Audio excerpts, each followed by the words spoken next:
It was a muggy Saturday afternoon when Ethan stumbled upon the diary. The old attic of his grandparents' house was cluttered with the ghosts of their past, dust-covered photo albums, rusty trunks, and forgotten heirlooms. Ethan had been dragged there reluctantly, bored out of his mind, hoping to find some hidden treasure among the cobwebs. His grandparents had told him stories of family secrets and old valuables hidden away, and though he didn't really believe them, the idea of finding something cool kept him searching. That's when he saw it, wedged between two old books, a diary with a dark, cracked leather cover that seemed out of place amidst the faded children's novels and worn encyclopedias.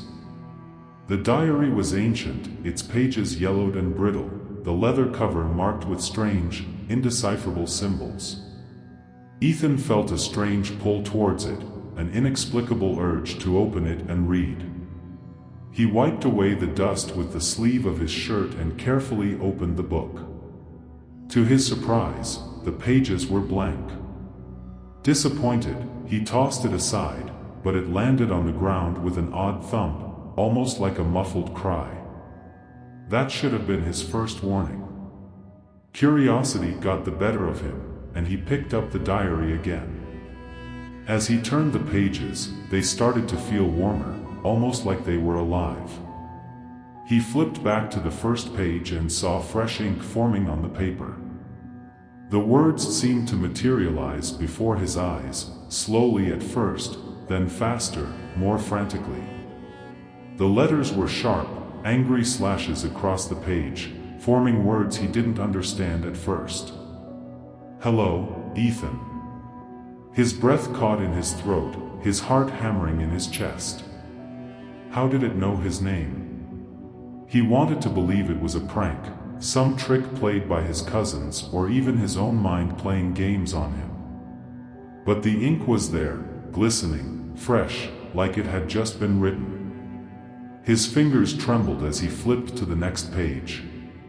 More words appeared, as if an invisible hand was writing them at that very moment. "I know what you did." Ethan's stomach dropped. He had never seen anything like this, and the sheer impossibility of it was terrifying. He shut the diary and shoved it back between the books, trying to convince himself it was just his imagination.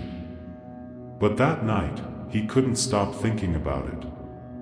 The words haunted him, their meaning gnawing at the edges of his mind. "Hello, Ethan. I know what you did." What did that mean? The more he tried to forget, the more the words burned in his memory. Eventually, against his better judgment, he crept back up to the attic, the floorboards creaking under his weight. He needed to see it again, to prove to himself that it was all in his head. But deep down, he already knew, the diary was waiting for him. The attic was colder than Ethan remembered, the air thick with dust and something else, something heavy, oppressive, like the room itself was holding its breath. He hesitated at the top of the stairs, his hand hovering over the light switch. Every instinct told him to turn around and forget about the diary, but curiosity and fear tugged him forward.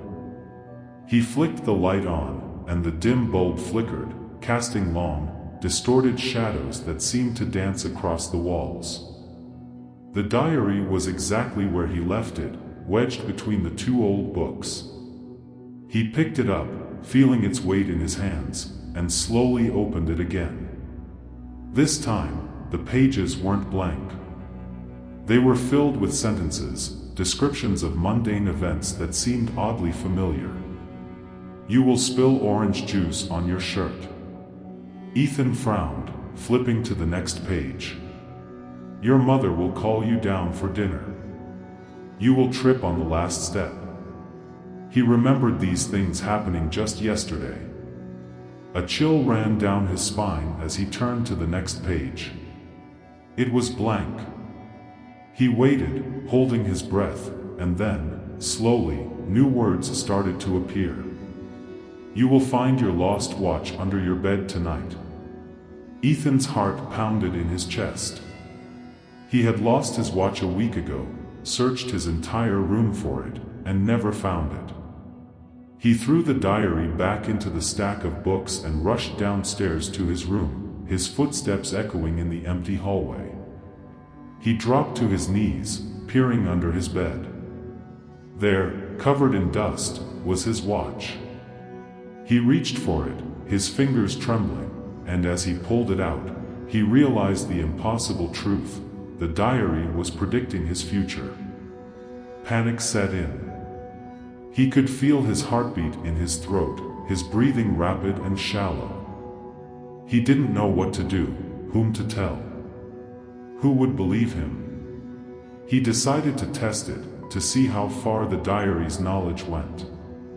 He ran back to the attic and grabbed the diary, flipping through the pages frantically, looking for another prediction. Tomorrow, the power will go out at 4:15 p.m. It was so specific, so precise. He waited anxiously for the next day, his eyes glued to the clock. As the minutes ticked by, Ethan sat in his living room, staring at the second hand as it made its way around the clock face. At exactly 4:15 p.m., the house went dark. The TV flickered off, the hum of the refrigerator stopped, and silence filled the room. Ethan's blood ran cold. The diary was right. It was always right. His mind raced, the implications sinking in. If it could predict these small, trivial things, what else could it know? The next day, more predictions appeared, small inconveniences, minor accidents. His friend Jeremy would fall off his bike. His teacher, Mrs. Thompson, would spill coffee on her blouse during class. Ethan watched each prediction come true with growing horror. The diary wasn't just a trick or a joke, it was something far more sinister. And then, one day, it made a prediction that wasn't so trivial. Jeremy will get hit by a car on his way home. Ethan's breath caught in his throat. His hands shook as he closed the diary, the weight of the words pressing down on him like a 1,000-pound weight. He couldn't let this happen. He ran out of his house, sprinting down the street to Jeremy's usual route home. His heart pounded in his chest, adrenaline fueling his every step. He saw Jeremy up ahead, riding his bike, headphones on, oblivious to the world around him. Ethan shouted, waving his arms frantically, but Jeremy didn't hear him. Just as Ethan reached the corner, he saw the car speeding towards the intersection. He screamed, throwing himself into the street, pushing Jeremy out of the way. The car swerved, tires screeching on the pavement, and missed them by inches. They both tumbled to the ground, panting, terrified. Jeremy stared at Ethan, bewildered, but grateful. Ethan's relief was short-lived. He knew he had changed the course of events, but he also knew the diary wouldn't let him get away with it. The rules were becoming clearer, and the game was far from over. The days after the accident were a blur of anxiety and dread. Ethan couldn't sleep. Every time he closed his eyes, he saw the car speeding toward Jeremy, felt the rush of panic as he pushed his friend out of the way. He knew he had done the right thing, but the diary's warnings echoed in his mind, louder with each passing day. He hadn't looked at it since that afternoon, too afraid of what it might say next. But the fear of the unknown gnawed at him, driving him back to the attic like an addict needing his next fix. He opened the diary, his hands trembling, sweat trickling down his forehead. The pages had changed again, filled with dark, ominous predictions that seemed to taunt him. You cannot escape your fate. Ethan's stomach twisted in knots. He flipped to the next page, and his breath caught in his throat. Your mother will fall ill. His eyes widened in horror. His mom had been perfectly healthy, hadn't she? He shut the diary, throwing it across the room as if it burned him. But it was too late. The seed of terror had been planted. Within a week, Ethan's mother was bedridden, her skin pale, her breath shallow. The doctors were baffled. They couldn't explain the sudden onset of her symptoms. Ethan watched helplessly as she grew weaker each day, the words of the diary ringing in his ears. He felt the walls closing in around him, the weight of his guilt pressing down like a vice. He had tried to change his fate, and now his mother was paying the price. He began to wonder if the diary was punishing him for defying it. Ethan's world spiraled out of control. He became obsessed with the diary, spending hours each day poring over its pages, trying to decipher its meaning, its purpose. He barely ate, barely slept, his mind a jumble of fear and confusion. He started hearing whispers in the dark, seeing shadows move in the corners of his vision. At first, he thought it was just his imagination, the stress getting to him. But the whispers grew louder, more insistent, like they were calling out to him, guiding him. He began to isolate himself from his friends, his family, afraid of what the diary might predict next. He couldn't bear the thought of losing anyone else. He stopped going to school, stopped answering his phone. He stayed in his room, curtains drawn, waiting for the diary to reveal its next move. It had become a sick game, a twisted battle of wills between him and the cursed book. And deep down, Ethan knew he was losing. The whispers became voices, full-bodied and clear, speaking to him like old friends. They told him things, dark secrets, terrible truths he didn't want to hear. They told him that the diary was more than just a book, that it was alive, feeding off his fear, growing stronger with each passing day.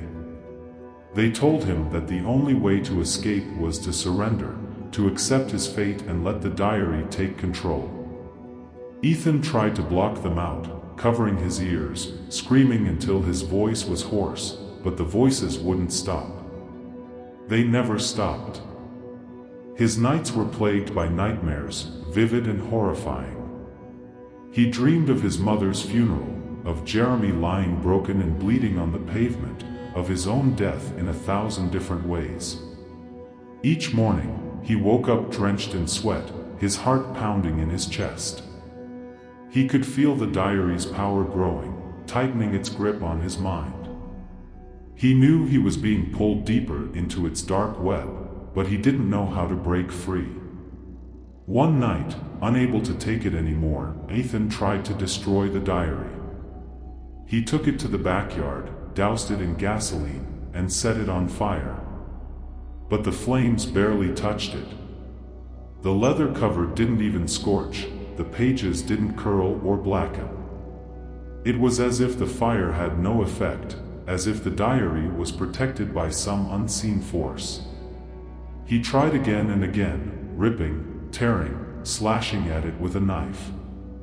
But no matter what he did, the diary remained intact, untouched, indestructible. Desperation clawed at him, and he began to feel trapped, like a rat in a cage. The walls of his room seemed to close in around him, and the air grew thick with dread. He couldn't escape, couldn't outrun the diary's curse. It was always there, lurking in the shadows, waiting for him to make his next move. He started to believe that maybe the voices were right, that there was no escaping the diary's grip. The only way out was to give in, to accept his fate and let the darkness consume him. #### The Cursed Diary, Part 4, Unraveling the Origin. Ethan couldn't take it anymore. He had to know what the diary wanted from him, why it had chosen him. He started digging through his grandparents' attic again, searching for any clue that might shed light on the diary's origins. Old newspapers, forgotten letters, and yellowed photographs cluttered the space, but nothing seemed relevant.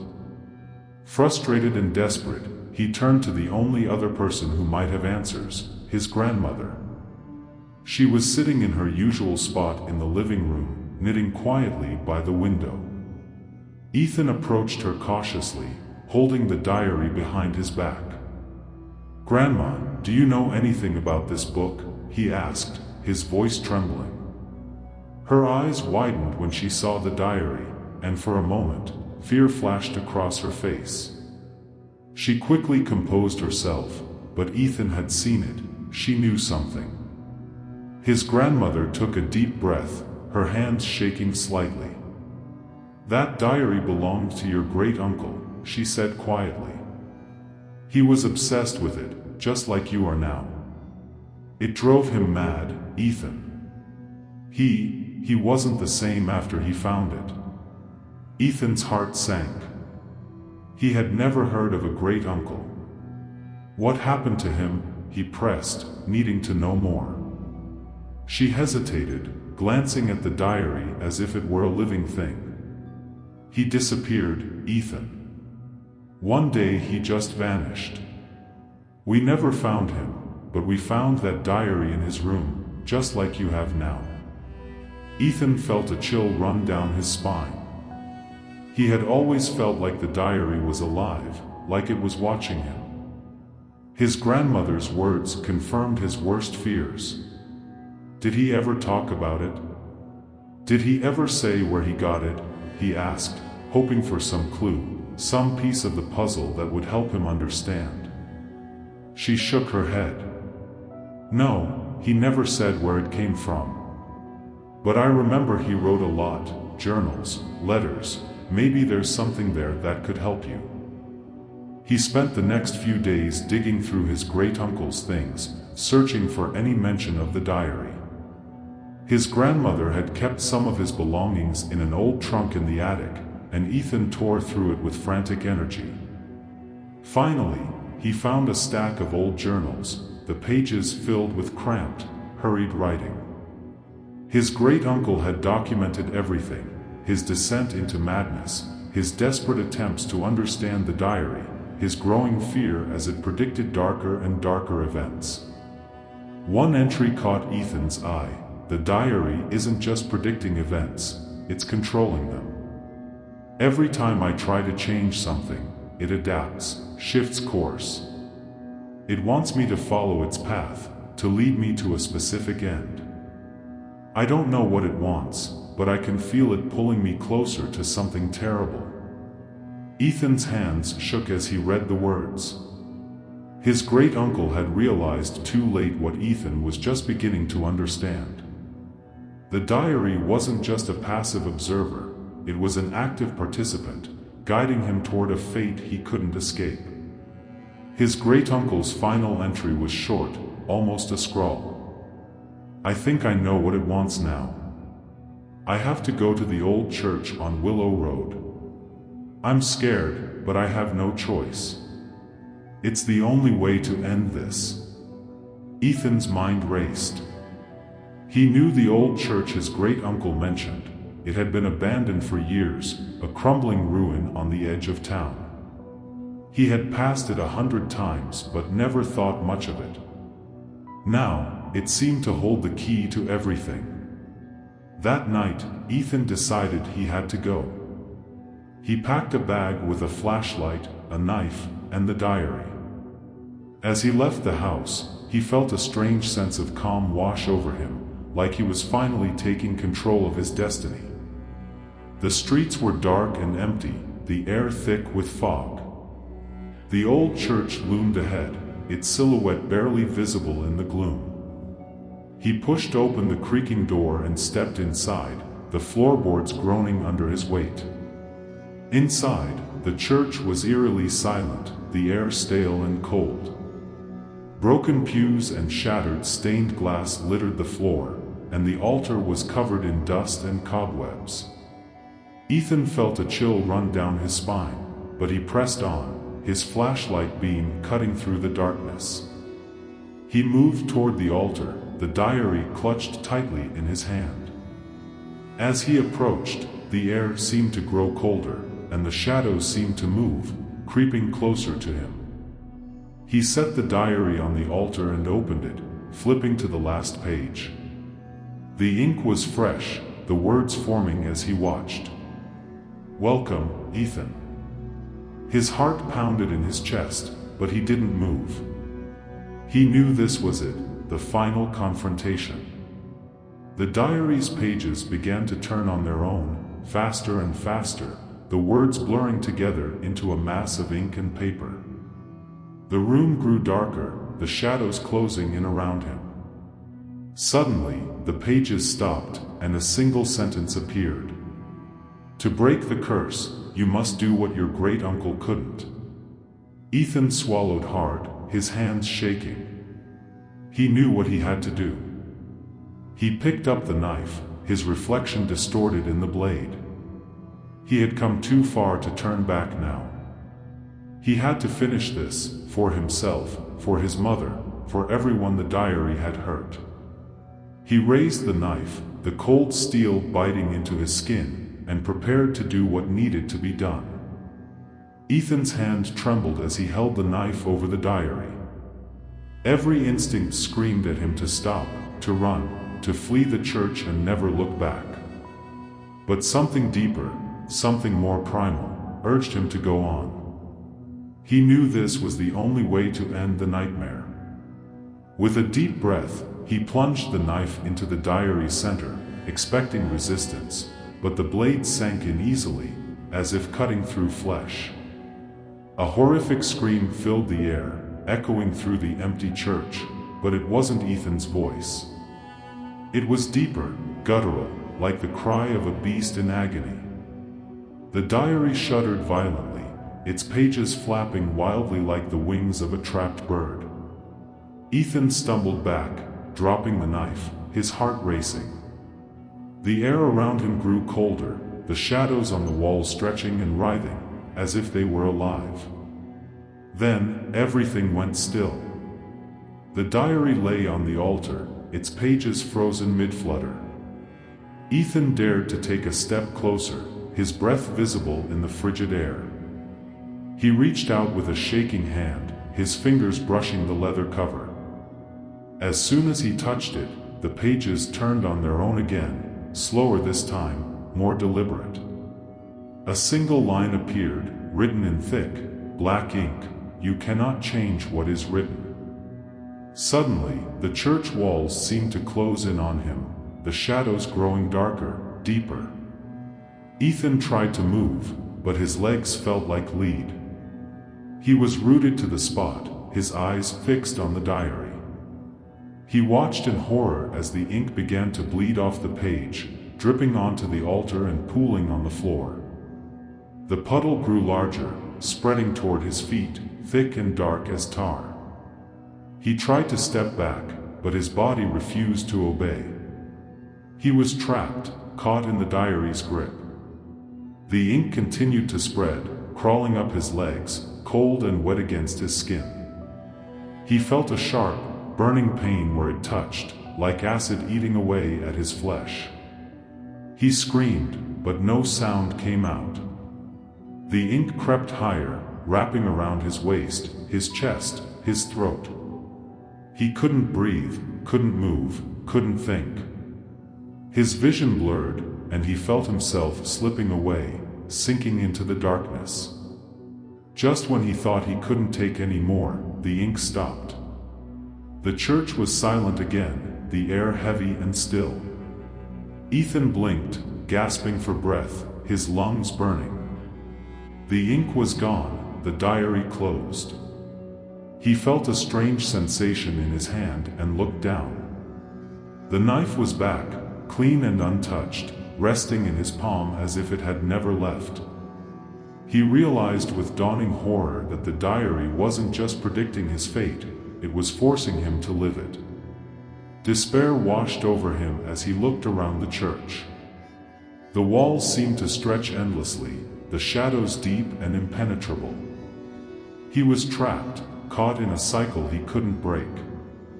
He raised the knife again, his movements slow and robotic, like he was no longer in control of his own body.